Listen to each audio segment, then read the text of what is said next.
Bienvenue pour cette nouvelle séquence de paroles de la vie éternelle avec Marc Joseph. Nous sommes aujourd'hui le 4 septembre 2023.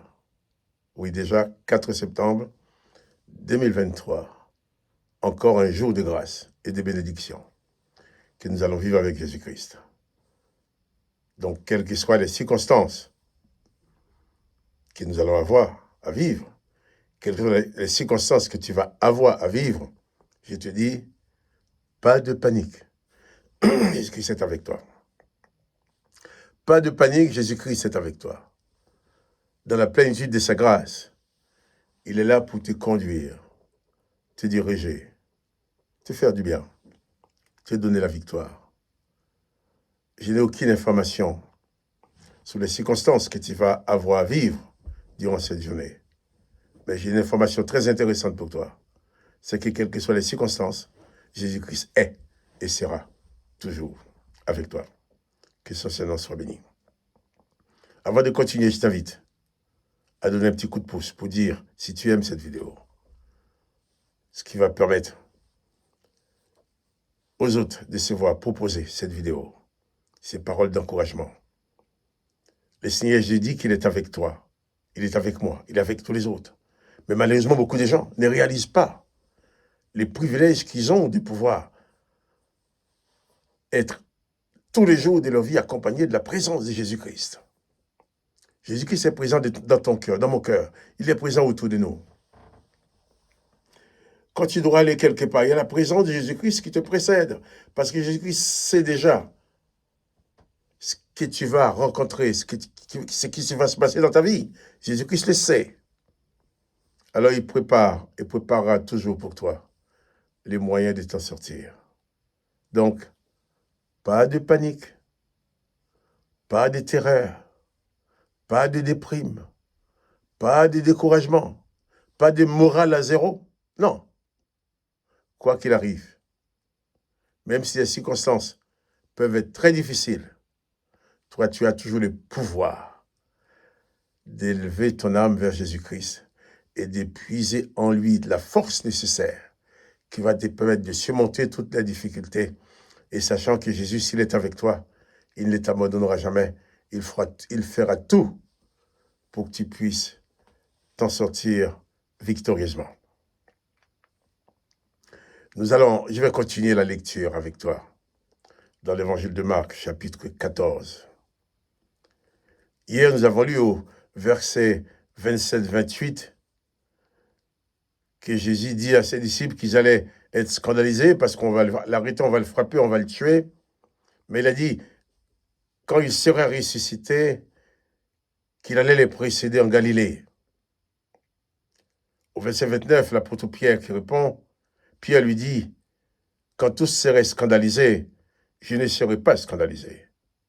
Et Jésus lui dit, je te le dis en vérité, toi, aujourd'hui, cette nuit même, avant que le coq chante 2 fois, tu me réuniras 3 fois.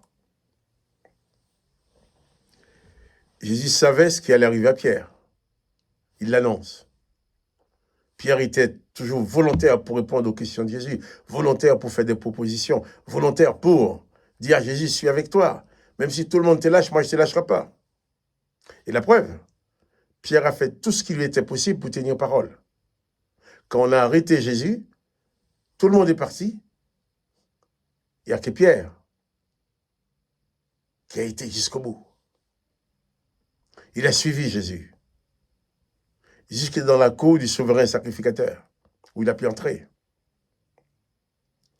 Et là, Pierre a trouvé ses limites lorsqu'on l'a reconnu en tant que disciple de Jésus.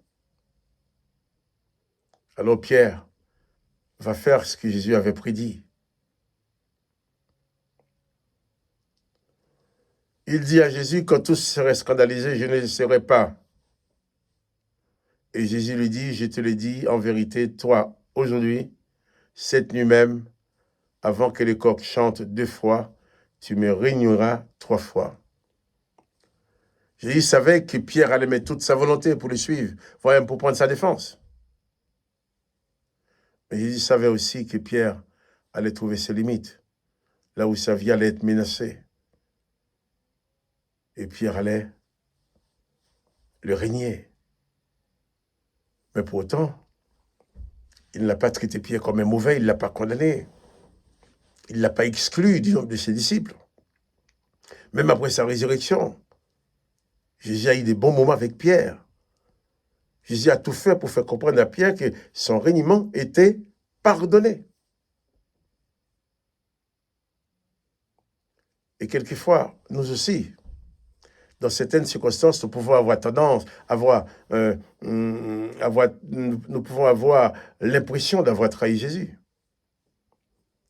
Lorsque nous faisons quelque chose qui n'est pas de sa volonté, lorsque nous connaissons ce que Jésus, l'enseignement de Jésus, et nous nous trouvons malheureusement à agir en faisant le contraire de ses enseignements. Arrivé à un certain moment, eh bien, on est blessé par cela, on n'est pas fier de soi. On dit, tiens, j'ai pas réussi. Et quelque part, si nous ne faisons pas attention, la voix de l'ennemi pouvait même venir nous dire à nos oreilles, de toute façon, il n'est plus avec toi, tu n'as plus besoin de prier, hein, il ne faut pas compter sur lui. Hein. Non, ce n'est pas le cas, ce n'est pas ce que Jésus a dit. Jésus n'a pas dit, si tu as commis une faute, qu'il allait te mettre à la poubelle. Jésus ne te pousse pas à faire le mal. Il te demande de faire que du bien. Mais, si par malheur, tu fais une chute, par malheur, tu fais quelque chose de mal, et tu réalises que tu as mal fait, tu peux revenir tout de suite vers Jésus. Seigneur, tu vois ce que j'ai fait, je te demande pardon. Et Jésus t'accordera toujours son pardon. Les humains qui te connaissent vont dire, ah oui, moi, lui, il prie, lui, il va prier, lui, il va parler. Moi, je sais ce qu'il a fait dans sa vie. Les humains savent ce que tu as fait, mais ils ne savent pas que tu as été pardonné. Mais toi, tu dois le savoir, que tous tes péchés sont pardonnés parce que tu as reçu Jésus dans ton cœur et tu lui as demandé pardon. Et personne ne peut empêcher à Jésus-Christ de pardonner tes péchés. Jésus-Christ dit à Pierre, avant que le coq chante 2 fois, tu me régneras 3 fois. Mais Pierre répond plus fortement, quand il me faudrait mourir avec toi, je ne te régnerai pas. Et tous dirent la même chose. Pierre n'avait pas voulu régner Jésus. Pierre n'avait pas voulu dire qu'il n'était pas disciple de Jésus. Mais il est arrivé à ses limites. En tant qu'homme, nous avons des limites, mais Jésus-Christ, pour nous sauver, n'a pas de limites. Tout est possible à Dieu, dit-il. Rien ne lui est impossible. Mais sache que si tu donnes ta vie à Jésus-Christ, si tu veux de Jésus-Christ le Seigneur et le Maître de ta vie, eh bien rien ne pourra l'empêcher d'accomplir sa volonté dans ta vie. Même pas la mort. Et il dit, je suis avec toi tous les jours jusqu'à la fin du monde. Autant que le monde existe, autant Jésus-Christ est avec toi. Pierre dit, Seigneur, même quand il faut mourir pour toi, j'irai jusqu'au bout. Mais Jésus savait bien que Pierre n'allait pas pouvoir aller jusqu'au bout. Et de toutes les façons, Jésus n'avait aucune raison de laisser Pierre aller jusqu'au bout, à donner sa vie, puisqu'il avait besoin de Pierre pour la prédication de son évangile après. Hein?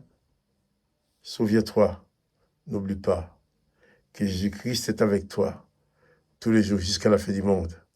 Quelles que soient les circonstances, rien ne peut empêcher Jésus-Christ d'être ton sauveur. Rien ne peut lui empêcher de te secourir dans tes difficultés. Je suis avec toi tous les jours jusqu'à la fin du monde. Parole de Jésus-Christ.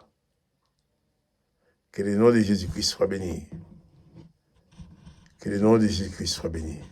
Que toi aussi tu sois béni. Et n'oublie pas de mettre un petit coup de pouce pour dire que tu aimes, pour proposer la vidéo à d'autres personnes. Que la bénédiction du Père soit sur toi. La bénédiction du Christ soit sur toi. Et que le Christ habitant ta vie puisse faire de toi un homme, une femme de victoire. Une femme qui gagne dans toutes les circonstances. Parce que Jésus-Christ n'a jamais dit que nous serions des perdants. Mais il est avec nous pour nous donner tout ce qu'il nous faut pour réussir. Que son Seigneur soit béni. Que toi aussi tu sois béni. Et quant à moi, Marc-Joseph, je te dis, eh bien, allez, à demain. N'oubliez pas les petits coups de pouce pour dire que tu aimes. Sois béni. À bientôt.